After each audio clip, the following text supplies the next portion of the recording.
konflik ini terjadi tiba-tiba ya, tidak ada yang sangka, dan kami sangat menyesalkan semua karena dampak dari konflik ini juga tentu berpengaruh kepada agama-agama yang ada, dalam hal ini juga misalnya agama Yahudi atau orang Yahudi di mana terjadi antisemitisme atau gerakan anti Yahudi yang tinggi di seluruh dunia, dan ini menjadi keprihatinan.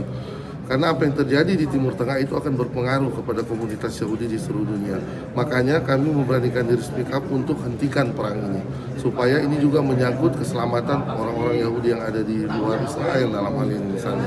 Jadi kami berharap dengan perang ini berhenti, semua kembali kepada kedamaian, sehingga kita juga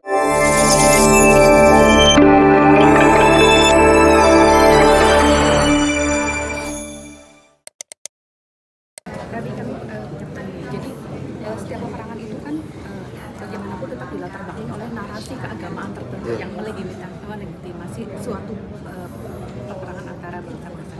Nah, bagaimana tokoh-tokoh agama merebut kembali narasi yang saat ini sudah dikuasai oleh ekstremis dan politisasi. Jadi langkah konkret agama-agama dalam merebut kembali narasi perpecahan itu. Baik, ya, terima kasih. Memang selama ini kita lihat bagaimana agama itu sering di-hijack ya, digunakan untuk dalam melakukan kekerasan. Tapi kita bisa lihat bagaimana waktu mendiang Paus Fransiskus dengan ulama Al-Azhar itu mengambil sebuah langkah yang baik, di mana berhenti menggunakan nama Tuhan dalam kekerasan atau perang. Apalagi juga ajaran Yahudi yang sangat dikenal itu, yaitu siapa yang menyelamatkan satu jiwa sama dengan menyelamatkan seluruh umat manusia, dan siapa yang membunuh satu jiwa sama dengan membunuh seluruh umat manusia. Sehingga ini kompatibel, dan saya menyatakan diri ingin speak up bahwa hentikan penggunaan ayat-ayat atau narasi kitab suci untuk mendukung kekerasan, karena tidak ada kekerasan yang berasal dari kitab suci.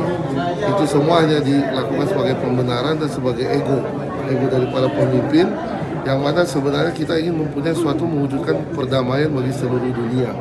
Seperti tadi disinggung juga bahwa ini ada di dalam pembukaan Undang-Undang Dasar 45 untuk Indonesia ikut serta dalam perdamaian dunia.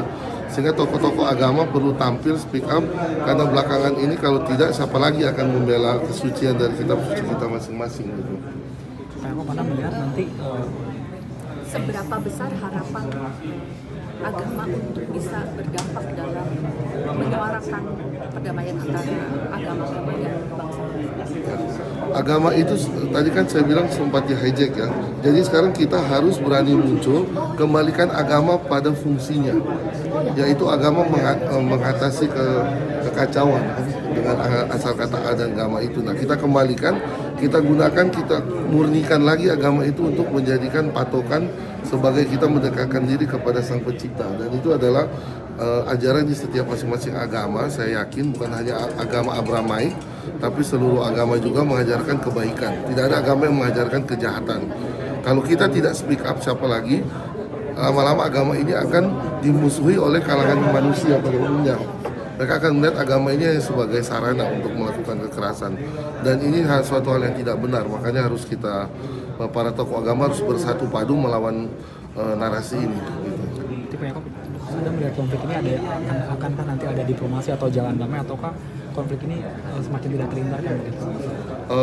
Terus terang konflik ini terjadi tiba-tiba ya, tidak ada yang sangka, dan kami sangat menyesalkan semua karena dampak dari konflik ini juga tentu berpengaruh kepada agama-agama yang ada, dalam hal ini juga misalnya agama Yahudi atau orang Yahudi di mana terjadi antisemitisme atau gerakan anti Yahudi yang tinggi di seluruh dunia, dan ini menjadi keprihatinan.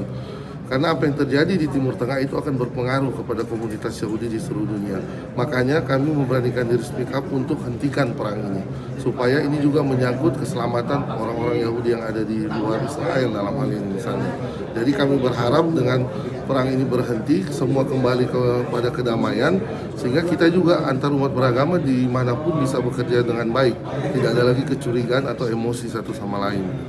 Terus nanti peran dari komunitas Yahudi untuk membangun jalan damai atau membangun narasi-narasi perdamaian? Ya, kita akan semakin aktif dalam melawan segala narasi hoax, apalagi yang, karena perang itu bukan hanya perang yang ada di di lokasi sana atau negara sana, tapi narasi-narasi yang dibawa ke tempat lain atau ke seluruh dunia. Ini perlu kita lawan karena sebagai sama manusia tentu kita tidak ingin ada peperangan atau tidak ingin ada perkelahian, apalagi yang tadi saya katakan semua agama mengajarkan kedamaian. Kita perlu menonjolkan ayat-ayat kitab suci yang membawa kita semakin dekat, bukan yang semakin jauh. Ini juga yang perlu menjadi catatan dan perhatian, dan tentu kita butuh partner, yaitu media dalam hal ini. Karena media juga berperan besar dalam mempengaruhi masyarakat untuk mau dalam konflik itu kita mau siram dengan air atau dengan bensin kan, ya kan pilihannya. Dan kami memilih seluruh yang ada di SRP ini sama-sama kita gotong air untuk memadamkan api kekerasan yang ada ini. Gitu. Terima kasih Pak Eko.